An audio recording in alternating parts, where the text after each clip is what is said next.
5 years ago, 10 years ago, we might have been talking about retirement planning. That would have been the kinds of issues that we would have got together on. You would rarely have seen that kind of issue, care years planning coupled with aging successfully. But that's what's happening now. So what's changed? What's brought about this change where now, in order to age successfully, you have to address care years? Well, much, if not everything about aging has changed. Take a look at what a 61-year-old from the past looked like not long ago, and a 61-year-old now baby boomer. That's my girlfriend on her latest dive trip, all right?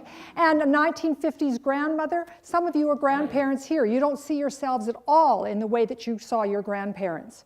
So everything about aging is actually changed. Let's take a look seriously. Aging today is about the amount of life we have available to live.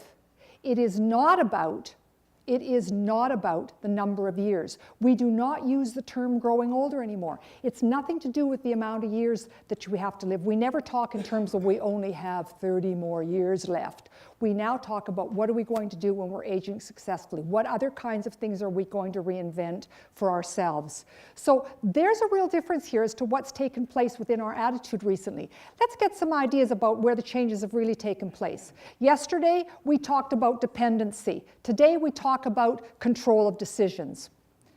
Stereotypic retirement existed long ago. Right now, none of that's the same. We have encore careers. We have people setting up new businesses. As a matter of fact, we have people that once would have been called retirees back and forth in business all the time, reinventing themselves. Nursing homes used to be the only options. Several options to us now, all to do with aging in place. We have downsizing, we have retirement communities, we have boutique assisted living. All of that we're considered our home when we age in place and in communities. In the States right now, they're doing amazing things within the communities. They're having no square curbs, for instance. All of the curbs are all curbed so that you don't have to find a wheelchair or a walker ramp. All of them are like that within the suburbs going on. There are so many things happening with robotics that allow us to age in place all the time. They have robotics that look like a broomstick, and the pie plate comes up like this and walks over to the person when you want to in their home and starts an interactive conversation. You could be anywhere in the world doing that. So now we have all the technologies that allow us to age in place. We used to think of ourselves as patients. That's totally changed. We're now consumers of health. We have choices. You've seen all the ads that have come into Vancouver now on the Mayo Clinic. We have choices as we age. It is not being a patient.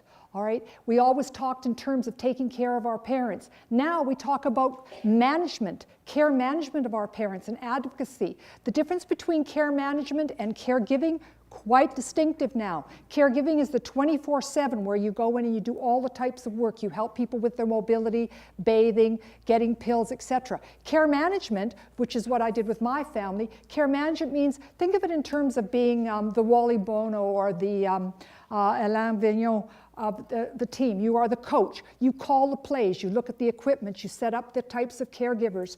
You do all the kinds of financial aspects. You are the manager now. We do not believe that children should ever be caregivers of their family. They should be care managers. And of course, very strong advocates. So this has changed considerably over the past few years. It used to be there was a passive acceptance. Now Dr. Ken Dykewall said, no, it's not about passive acceptance at all. It's about becoming an educated participant, something like you're doing tonight. You want to participate within the planning for your own care years. So now the term care years planning has come to play within what used to be called your retirement plan. Now care years planning is one of the strongest components that's going to drive some of those costs. Let's take a look at why. So this is what we can expect, the yesterday and today. And these changes are going on right now as we speak. So why has this come about? It's come about because for the first time ever in our history, we have the longest lifespans ever. We're now saying when we talk to a planner that we should be planning to 92 or 94. And baby boomers, actually, they anticipate that 50% of baby boomers will see their 100th birthday. We now have more centenarians and more supercentenarians than ever before in our lifetime, and especially in Canada. This is Jean Clement. She's from France, and she's the longest documented supercentenarian in the world at 121 years old. We have somebody sitting in Quebec right now who's at 114, and she has, in her nursing home, she has her daughter who's in her 90s, and her son's still living in her own home in his 90s. So we have generation after generation now of seniors all alive. Keep in mind, workplaces now have even 4 generations within one company, all trying to struggle and survive through all of this. So this is really, really changed. It's unprecedented, this long life that we're going to live, long, long life. And let's take a look at exactly how this long life plays out. Medical advances have given us what's called a longevity bonus. You and I have a longevity bonus. Now we have from birth to 21, it's the same as before. These are definitely our learning growth years. From 21 to 62, which is the average age of retirement in Canada of a working person, or 57 if you're very affluent, we spend about 44% of our life. It used to be we then had our few years of retirement tacked on for a very small percentage of our life. Now we're finding our life is divided into thirds, but we don't plan for that last third.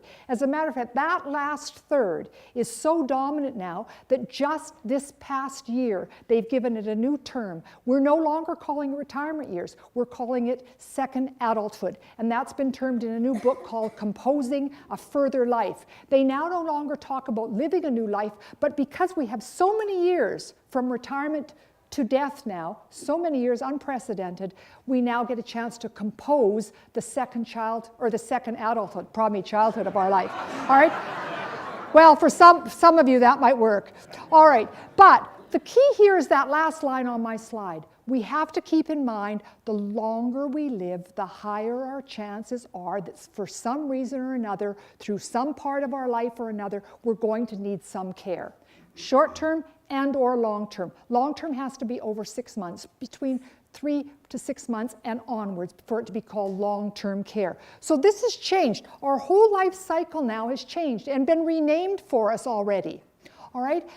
How about this aging process? Is it going to continue with us? Yes, it's going to continue within Canada to at least 2056. So all probably of our lifetimes. We're not going to see any changes in it.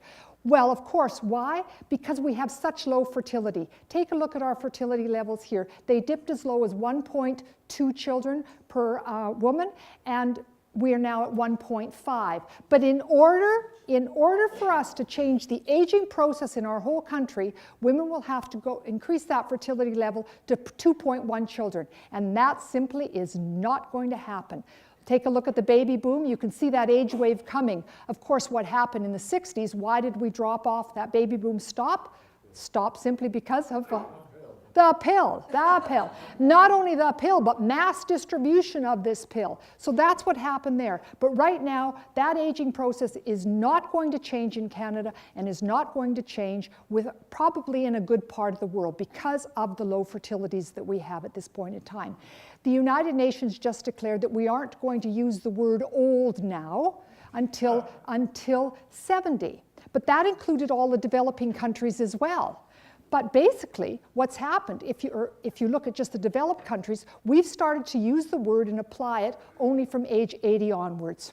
So you're not even looking at being old or categorized as old until at least that age. So that word is out of favor. As a matter of fact, seniors, the word seniors is out of favor, but we just haven't figured out what the hell to call us yet after we get to seniors, you know. So that's what's happening. So this issue is going to be front and center. If you think we've seen a lot of changes yet, you should see the changes that are coming on board soon with all of the options that we'll have available to us over the next 30 years.